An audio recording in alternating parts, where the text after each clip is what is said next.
মাঝরাতে mobile phone বেজে উঠল। এ সময় ফোন বেজে ওঠার কোনো কারণ নেই।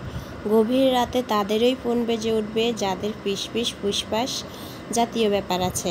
আমার এ জাতীয় কোনো ব্যাপার নেই। অবাক হয়ে ঘুম জড়ানো গলায় হ্যালো বললাম। ওপাশ থেকে ইমতাজ সাহেবের গলা ভেসে এলো।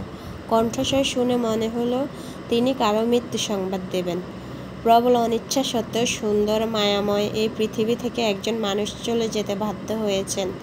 এ জাতীয় একটি দৃশ্যপট আমার চোখের সামনে তৈরি হতে না হতেই বিলীন হয়ে গেল।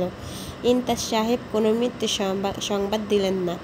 তার বদলে ভয়ার্থ গলায় যত দ্রুত সম্ভব আমাকে তার বাসায় যাওয়ার অনুরোধ জানালেন। ইমতাজ সাহেবের বাসায় যাওয়ার পর আমাকে দেখে তিনি হাই হাই করে উঠলেন।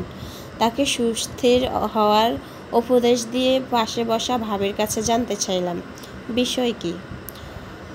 ভাবি কথা বলতে উদ্যত হতেই ইমতাজ সাহেব তার মুখের কথা কেড়ে নিয়ে বললেন, বিষয় ভয়াবহ। কীরকম? আরিফ আর ওর মা মিলে আমারে পাগলাগারদে পাঠানোর সব ব্যবস্থা পাকা কইরা ফেলছে।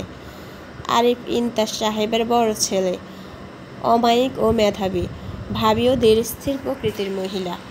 আমি